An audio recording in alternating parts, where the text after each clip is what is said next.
तो जय मसीह की। देखिए मेरे भाइयों, आज मैं आपको बताने जा रहा हूँ।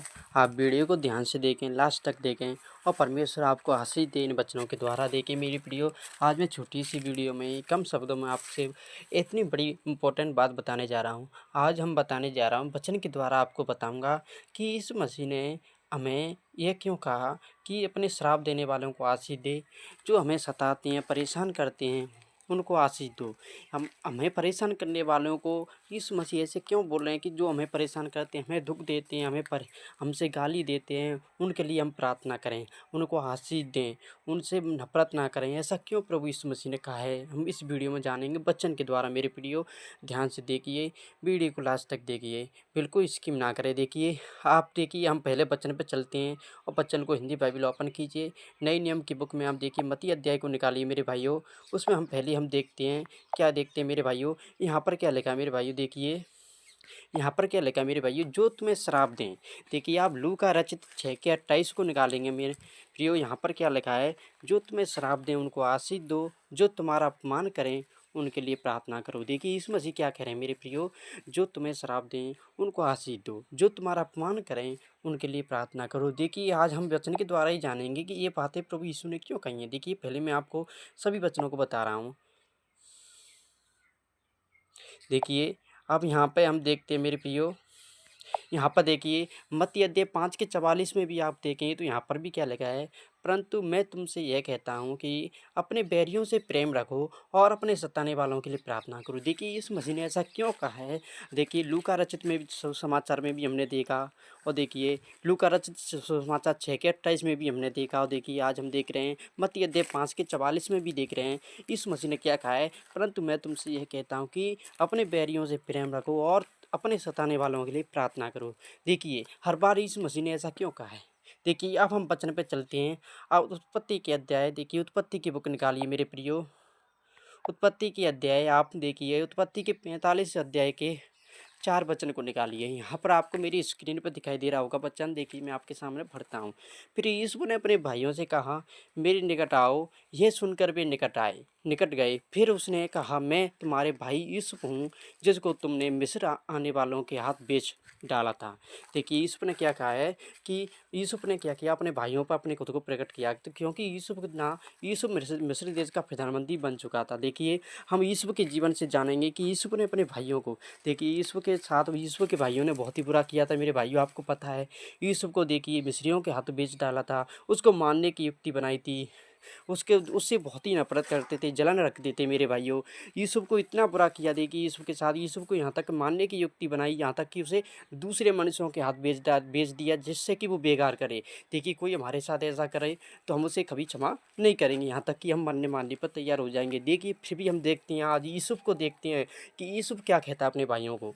देखिए फिर हम देखते हैं, अब तुम लोग मत पछताओ। देखिए आगे हम 45 के 5वें वचन में क्या देखते हैं, अब तुम लोग मत पछताओ और तुमने जो मुझे यहाँ बेच डाला इससे उदास मत हो। देखिए यूसुफ अपने भाइयों से क्या कह रहा है कि तुम लोग अब मत पछताओ, तुमने मुझे यहाँ बेच डाला इससे उदास मत हो, क्योंकि परमेश्वर ने तुम्हारे प्राणों को बचाने के लिए मुझे तुम्हारे आगे भेज दिया। आगे हम देखते हैं 8वें वचन में देखेंगे मेरे प्रियो, उत्पत्ति के 45 से 8वें में। इस वचन के द्वारा ही आपको मैं बताऊंगा। इस रीति अब मुझको यहाँ पर भेजने वाले तुम नहीं, परमेश्वर ही ठहरा है, और उसी ने मुझे फ़िरौन का पितासा और उसके सारे घर का स्वामी और सारे मिस्र देश का प्रभु ठहरा दिया। देखिए प्रियो, मैं वचन का अर्थ समझाने वाला मैं नहीं, आपको समझाने वाला परमेश्वर है, परंतु आप समझिए। देखिए इस रीति अब मुझको यहाँ पर भेजने वाले तुम नहीं, परमेश्वर ही ठहरा, और उसी ने मुझे फ़िरौन का पितासा और उसके सारे घर का स्वामी और सारे मिस्र देश का प्रभु ठहरा दी। देखिए मेरे प्रियो, यहाँ पर यूसुफ के मुँह की बातों को देखिए, वचन को सुनिए मेरे प्रियो, वचन पर ध्यान दीजिए। यदि यूसुफ क्या कह रहा है, यदि तुम मुझे मिस्रियों के हाथ नहीं भेजते, भाइयों से क्या कह रहा है कि तुम मुझे यहाँ भेजने वाले तुम नहीं, परमेश्वर है। तो देखिए आज इसी वचन से हम समझें तो एक बात सोचिए, यदि मनुष्य हमारे साथ बुरा करते हैं तो देखिए क्यों कर रहे हैं हमारे साथ, हमें लोग सताते हैं, परेशान करते हैं, गाली देते हैं, तो क्यों कर रहे हैं। देखिए उसके पीछे भी एक परमेश्वर का उद्देश्य होता है। परमेश्वर वो कहते हैं ना, हम जब स्कूल जाते हैं, जब तक हमें टीचर की मार नहीं पड़ती है तो हम पढ़ना नहीं सीखते। हम जब बदमाशी देते हैं तो टीचर हमें मार देता है, किस लिए देता है आप सोचिए, इसलिए देता है कि हम हम पढ़ें लिखें और अच्छे लड़के बन जाएं, आगे अपने भविष्य को देखें। और हमें सुधारने के लिए टीचर हमें मार देता है, अध्यापक हमें मार देता है। ऐसे ही यीशु मसीह जो हमारे जीवन में बुरे लोग आते हैं, हमें परेशान करने वाले आते हैं, हमें सताने वाले आते हैं, वो इसलिए आते हैं मेरे भाइयों। यहाँ पर यीशु के जीवन के द्वारा यीशु हमें बता रहा है कि हमारे जीवन में परेशान करने वाले, सताने वाले लोग इसलिए आते हैं कि हम उनके द्वारा परमेश्वर हमें शिक्षा देता है। क्या शिक्षा देता है? कि परमेश्वर हमें अपनी मंजिल तक पहुंचाना चाहता है, अपने उद्देश्य तक पहुंचाना चाहता है। जो परमेश्वर ने हमारे जीवन के लिए योजना बनाई है, उस योजना को हमारे जीवन से पूरा करने के लिए परमेश्वर उन लोगों को हमारे जीवन में भेजता है जो हमें ताने मारते हैं, हमें गाली देते हैं, हमें परेशान करते हैं, हमें सताते हैं, जिससे कि हम लोगों की बातों से हमें अफ़सोस हो, दुःख हो और हम अपनी मंजिल तक पहुँच जाएँ। देखिए, आपने कई बार मूवियों में, फ़िल्मों में भी देखा होगा, कहीं आपने देखिए, मैंने तो कई बार देखा है, फ़िल्मों में भी देखा है, मोटिवेशन जो वीडियो आती हैं फेसबुक पर, उसमें भी देखा है कि यदि कोई लड़की या कोई औरत किसी लड़के को ताना मार देती है, वो उससे गरीबी का मज़ाक उड़ा देती है, तो वो लड़का देखिए उसी मज़ाक के कारण क्या होता है, उसी मज़ाक उड़ाने के बाद वो ये अपने मन में एक विचार ठान लेता है कि मैं आज अमीर बन के बताऊँगा। यदि किसी लड़के को कोई औरत या कोई लड़की गरीबी के कारण उससे शादी करने से मना कर देती, तो वो क्या सोचता है, मैं इस गरीबी को दूर करने की कोशिश करूँगा। तो देखिए, एक दिन क्या होता है, उस लड़की ने तो उसे छोड़ा, उस औरत ने तो उसे ताना मारा, उसे बेइज्जत किया, लज्जित किया, शर्मिंदा किया गरीबी के कारण, या उसके किसी न किसी उसके शरीर में जो कमी थी, गरीबी थी या कुछ भी हो, उसके कारण उसे क्या किया, उसे छोड़ दिया, लज्जित किया और दूसरे के पास चले गई। तो परंतु देखिए क्या होता है, वो भाई अपनी मंजिल तक पहुंच जाता है। यदि वो औरत उसके जीवन में ऐसे ताने नहीं मारती, तो क्या वो अपनी मंजिल तक पहुंच पाता? नहीं पहुंच पाता।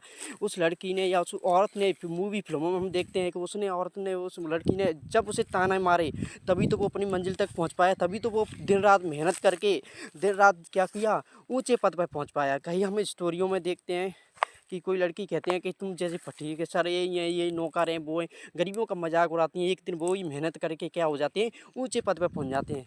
या फिर आप एक बात सोचिए, यदि वो लड़की किसके जीवन में मजाक बनाने वाले नहीं आते, परेशान करने वाले नहीं आते, सताने वाले नहीं आते, तो क्या वो लड़का क्या लड़का अपनी मंजिल तक पहुंच पाता? क्या उसके अंदर एक इच्छा प्रकट होती कि मैं इसके अपमान का जवाब दूंगा? तो ऐसे ही मेरे प्रियो, जब तक यूसुफ के भाई यूसुफ के साथ बुरा नहीं करते, तो उसके अंदर भी ये इच्छा प्रकट नहीं होती।